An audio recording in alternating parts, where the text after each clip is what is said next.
You are watching Toon Matrix. Please watch previous part for better understanding. In the previous part, it was revealed that Jiyong had given a test to the assailant to determine whether he was truly extraordinary. Returning to the present, at the karaoke crime scene, the forensic team is busy collecting evidence.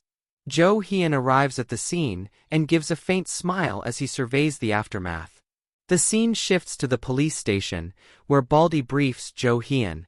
According to the investigation, Ildo had been in contact with the vigilante and had been coerced by him. However, Ildo died at the crime scene. All of the victims there were killed using a baseball bat brought by Park Dojin, which contained the DNA of 8 men and 2 women who were present in the room. Jo Hyun inquires about the individual who sent messages to Ildo. Baldy responds that the sender was a woman named Park Mi-young, who was also in that room. She had been in a situation similar to Ildo's, but had only been contacted once. The two then discuss how the vigilante orchestrated the plan, using a burner phone and enlisting a truck driver to threaten Park Mi-young, compelling her to impersonate the vigilante and message Ildo. This manipulation ultimately forced Ildo to gather all the victims in their old hideout. Jo Hyun then asks about Park Mi-young's condition. Baldy informs him that she is currently in a coma after being struck with the bat. When asked for his thoughts on the case, Baldy theorizes that the vigilante may still have another puppet inside the group. He believes the attempt to kill Mi-young failed, and the method of coercion used was clumsy, unlikely to succeed without someone carrying it out in person. Jo Hyun disagrees. He asserts that the plan was not clumsy. The vigilante achieved all his goals and left no evidence behind. From the outside, it appears to be a case of cyber-terrorism, with the victims seemingly having turned on one another in an internal conflict. Baldy then informs Jo Hyun that the media has reported the incident as a brawl that accidentally escalated, but the public response has been explosive. The vigilante has been dubbed Justice Incarnate. The scene shifts to the police academy, in Lee Junyap's office. He is on a call, being asked for his opinion on the matter, as many in IPID suspect that the vigilante is a police officer. The professor replies that he isn't sure yet, but has started putting together a basic profile. He then heads to the lecture hall for class, and asks Jiyong to present a summary of his report. Jiyong explains that although this was the criminal's first case, it's clear they have deep knowledge of the law. By referencing past cases and analyzing patterns, it's likely the culprit is associated with the police. The scene cuts to ABC broadcast, where director Guak is frantically looking for reporter Choi. She had been entrusted with managing the situation, but rival programs are now taking over, and she has seemingly disappeared without taking responsibility. While the director searches for her, Choi is shown snooping around areas where the vigilante has previously struck. The vigilante is known for flawlessly disposing of evidence after each crime. However, Choi identifies one flaw in his methods: the need for extensive pre-investigation. While it's easy to erase traces post-crime using the crime itself as a reference point, it's much harder to erase the traces left during preparation. If it's indeed the same vigilante, a lone wolf, then he must have studied his target's surroundings closely before each act. Choi is determined to find those pre-crime traces. In fact, she believes that she is the one person the vigilante truly needs. The scene transitions to night. A man in a blue jacket walks nervously down a road, seemingly troubled. A hooded man in black follows him.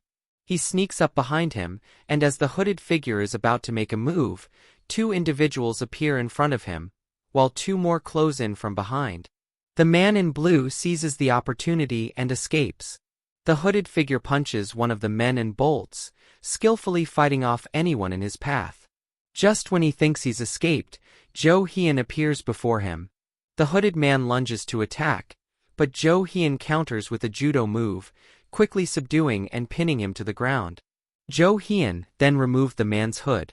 Upon seeing his face, Jo Hyun appeared slightly disappointed. Hearing the commotion, residents of the neighborhood gathered, curious about what was happening and who the police had apprehended. When the crowd began to suspect that the vigilante had been arrested, they grew agitated and started throwing trash at the officers. The people shouted at the police, demanding to know why they were arresting the vigilante when they couldn't even catch real criminals. Ignoring the protests, the police bundled the man into a car and drove away. During the ride, Jo Hyun instructed Baldy to investigate the man they had just captured, expressing his belief that this individual was not the vigilante he had been searching for. When Baldy asked how he could be so sure, Jo Hyun explained that if it had truly been the original vigilante, his expression upon capture would have been very different. The scene then shifted to Anyang police station, where a flood of reporters from various broadcast channels bombarded the building. They fired off a barrage of questions about the vigilante's supposed arrest, his confession to the crimes, and what else he might have done. Baldy shouted back that the investigation was still ongoing and clarified that the person they had arrested was not the vigilante. His statement only caused further confusion among the reporters, who then demanded that the IPID captain come forward and answer their questions himself. Meanwhile, inside the station, Jo Hyun was on a phone call with a superior officer. The person on the other end reprimanded him, questioning why Jo Hyun was acting so recklessly. What if the vigilante had actually been caught by accident? Didn't Jo Hyun understand the real reason he had been appointed as the captain of IPID? To interfere with the investigation and ensure that no one captured the vigilante? Jo Hyun calmly responded that he was fully aware of his true responsibility, to take care of the vigilante without the world finding out. He reassured his superior, telling him to leave everything in his hands. The scene shifted again. Jiyong was seen jogging, earbuds in, listening to news reports about the karaoke incident. According to Jiyong's inner thoughts, even if someone was pretending to be the vigilante, it didn't matter to him. It didn't even matter if a fake was caught. Anyone captured had simply misunderstood what they were getting themselves into. That applied to the so-called extraordinary as well. What did matter, however, was that this extraordinary individual had managed to observe Jiyong without his knowledge.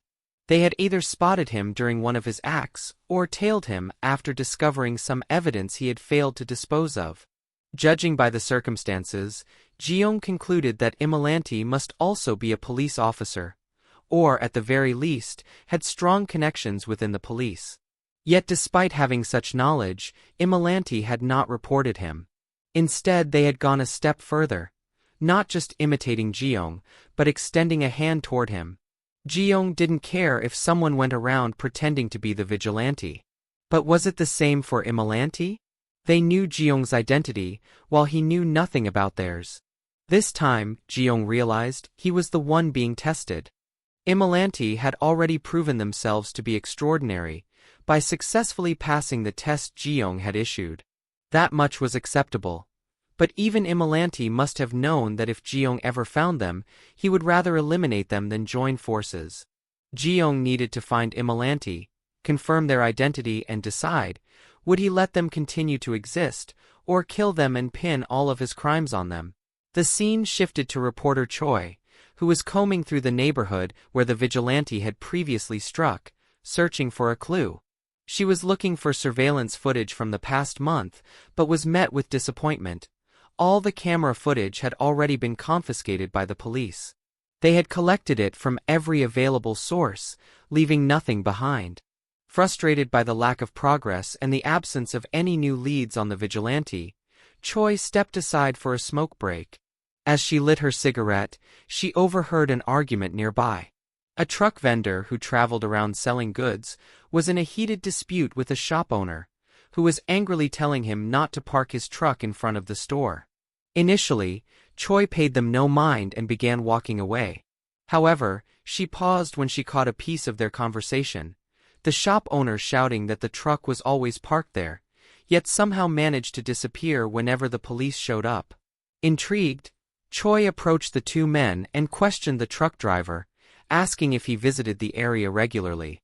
The driver confirmed that he had been frequenting the neighborhood for at least 6 months. Sensing an opportunity, Choi asked if the police had ever come to see him and whether the dashcam had always remained in the truck.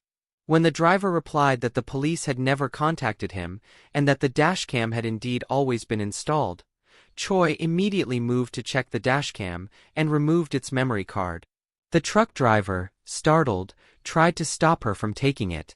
In response, Choi coolly offered him a sum of money, far more than the memory card's worth, and urged him to sell it to her. Faced with such a generous offer, the driver reluctantly agreed. The scene shifts to ABC broadcast, where director Guak receives a call from the chairman.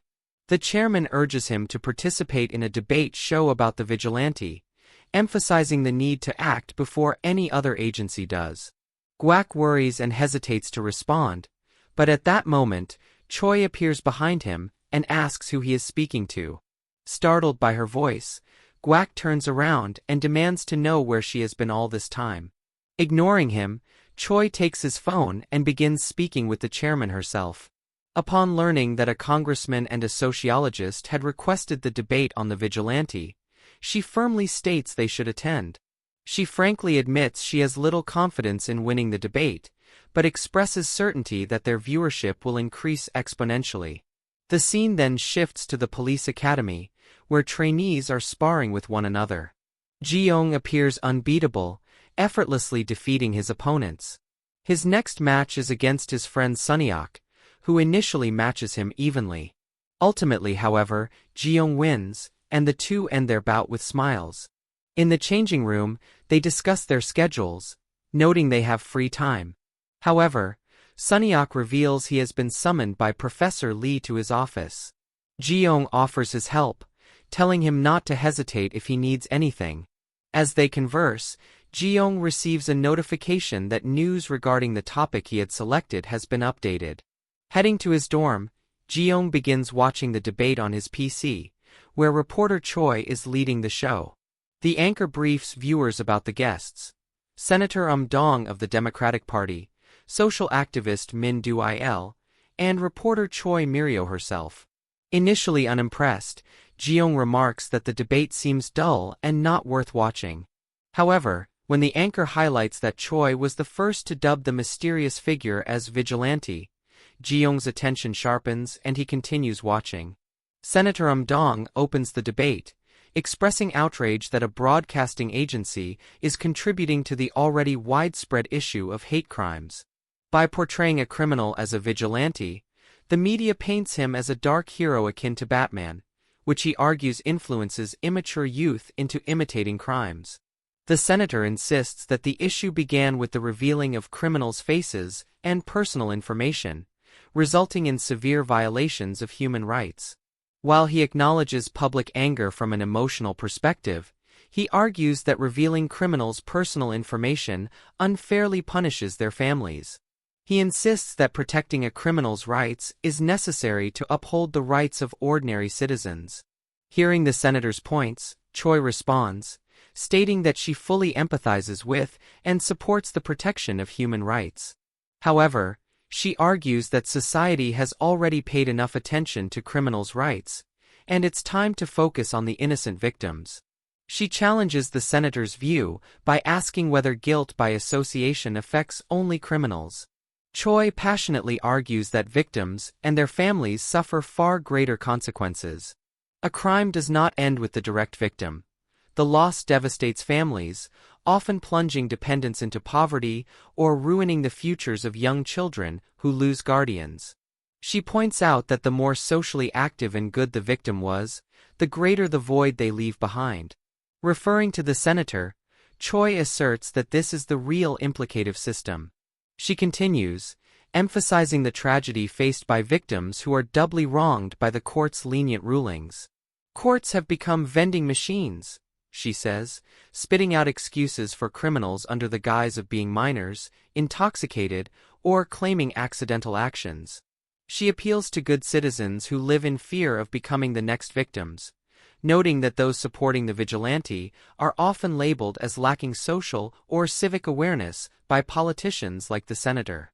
She challenges him, asking whether it wasn't the negligence of him and his peers that created the vigilante in the first place.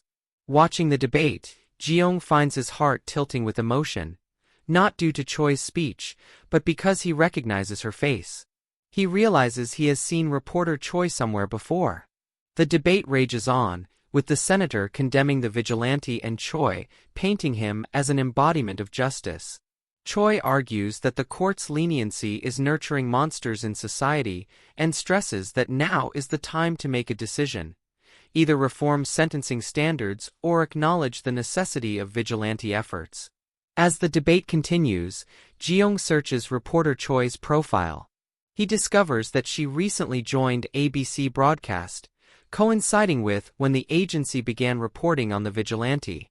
Realizing she was the first to label him vigilante, he concludes that she had been tracking him even before joining the agency, possibly with evidence strong enough to outpace the police. He notices the confidence in her eyes. She is not merely addressing the camera, she is looking directly at him through it. Meanwhile, Choi speaks to herself, convinced that the vigilante is watching the debate. She smiles cunningly and promises him not to worry, claiming they are on the same side.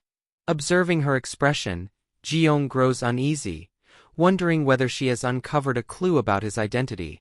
She was the first to track him, and the one who got closest. The familiarity of her face hints that they must have crossed paths at a crime scene. Jiyong struggles to pinpoint the moment. Was it before, during, or after an investigation? How close did she come to discovering him? Already troubled by the immolante, Jiyong now sees Choi as another thorn in his side. After pondering for a moment, he concludes that if he uses this woman wisely, he might be able to find the immolante. The scene shifts to a dark alleyway where an elderly woman is seen collecting cardboard. A man approaches her, offering more recyclables he had gathered. He advises the old woman not to overexert herself and asks if she will be all right, since the recycling plant is quite far. The woman reassures him that she will be fine. Soon after, a blue-haired man appears, walking through the alleyway. He is clearly agitated, cursing about having to enlist for compulsory military service. As he walks forward, he crosses paths with the old woman. When he sees her, he contorts his face into a frightening expression, leaving the woman dumbfounded. Suddenly, the blue-haired man asks her why someone like her continues to live. Unable to comprehend his question, the woman tries to move past him, but without warning, he punches her in the face, knocking her to the ground. He proceeds to stomp and punch her repeatedly, while screaming the same question: why does she live? Blood begins to pool around the woman as she pleads for her life, but he responds only with more violence, kicking her in the stomach. As she begs him to spare her, the blue-haired man sneers, mocking her desperation. He demands that if she wants to live, she should get on her knees and beg for it. While this horrific scene unfolds, two bystanders enter the alleyway. Seeing the woman being dragged across the ground, they immediately shout and rush toward her in an attempt to intervene. Angered by their interference, the blue-haired man threatens them, asking if they want a beating too. He swings at one of the men, but the man dodges and counters with a kick to the stomach, followed by a heavy punch to the face, subduing him. They quickly call for the police and an ambulance. The police soon arrive and apprehend the blue-haired man, though he continues to resist, claiming he had been drinking. Tragically, the paramedics confirm that the elderly woman had passed away. The man who subdued the attacker explains the incident to the police. The officers first thank him for reporting the crime, but then question him about hitting the perpetrator. When the man defends his actions, explaining he was trying to stop the assault, the police remind him that even in such situations, physical violence is not permitted. As he tries to explain further, another officer whispers something to the first, who then informs the man that the suspect has stated he will sue him for assault. They ask the man to accompany them to the police station for further questioning. Shocked and disbelieving, the man struggles to comprehend the absurdity of being sued after trying to help. The scene shifts to a police station, where a detective with glasses named Joe briefs his chief about the recent incident. He reports that the manslaughter case has already reached the media, and they are referring to it as the Market Alleyway Dontask murder. The media announced that the police apprehended the perpetrator upon arriving at the scene. However, There is a problem. Officer Joe and the chief walk into the interrogation room, revealing the blue-haired suspect whose face is swollen from a severe beating. Officer Joe explains that the issue is the suspect was significantly beaten while a civilian subdued him. If the public sees this, they will certainly raise complaints about the excessive use of force. The chief replies that it's not as if the police were the ones who hit him. Officer Joe points out that this itself is the problem. The police publicly stated they had subdued the suspect, yet it was actually a civilian who had beaten him. The chief pauses to think, then enters the room where the blue-haired man sits. Respectfully, the chief asks who hit him. The man replies that he had already said it was the civilian who apprehended him. Sympathizing with the suspect, the chief hints that he can sue the civilian for assault.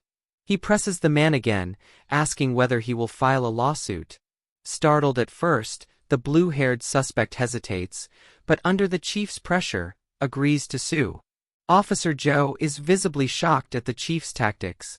As they leave, the chief casually tells Officer Joe to proceed with the lawsuit, smiling as he states that it is no longer their responsibility. Officer Joe, momentarily speechless, runs after the chief, pointing out the contradiction. The police claim they caught the suspect, but if a civilian had beaten him, it could become a serious issue.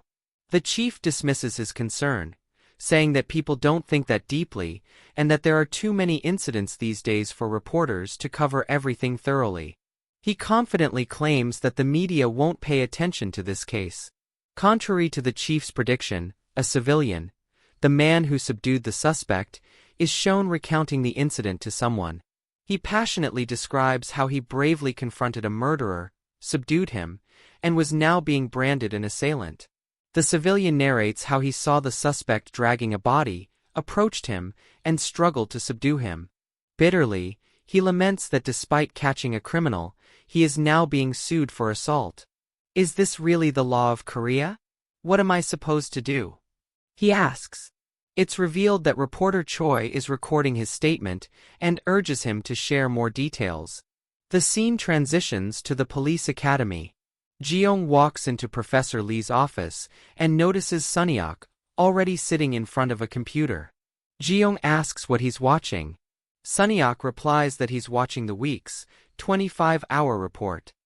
Jiyong recognizes it as Choi Miryo's program, covering the Market Alleyway Dontask murder case. The anchor briefs viewers about the elderly woman who was beaten to death for no apparent reason by the blue-haired suspect, who claimed he was under the influence and that the murder was accidental. Furthermore, the civilian who fought with the perpetrator and struck him during the struggle is now being sued for assault. According to Report 25's investigation, it was none other than the police who informed the criminal about the option to sue. The anchor sharply questions the situation. The police claimed they apprehended the criminal, yet a civilian assaulted him? Are citizens of Korea not even allowed the bare minimum of self-defense? Can anyone even help others under such laws? He states, ignorance begets courage.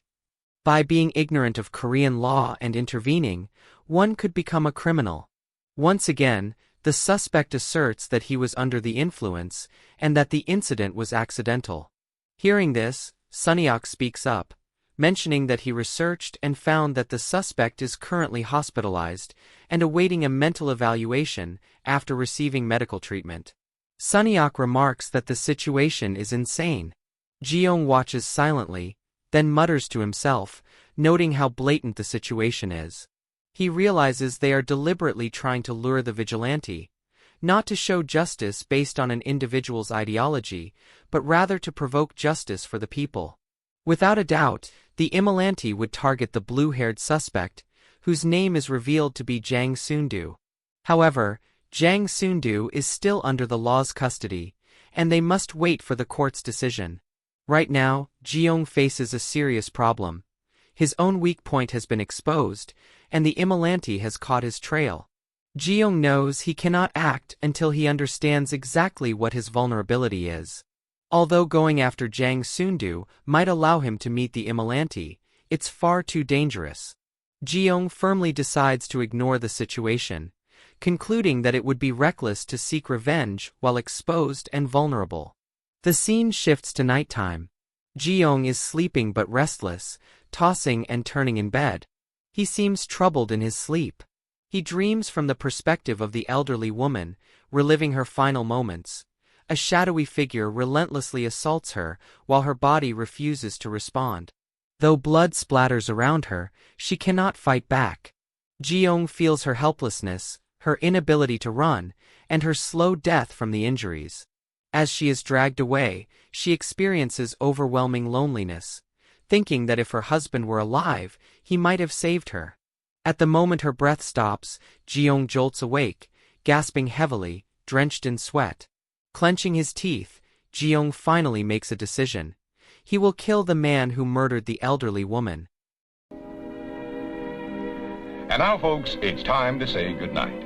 We sincerely appreciate your patronage and hope we've succeeded in bringing you an enjoyable evening of entertainment. Please drive home carefully and come back again soon.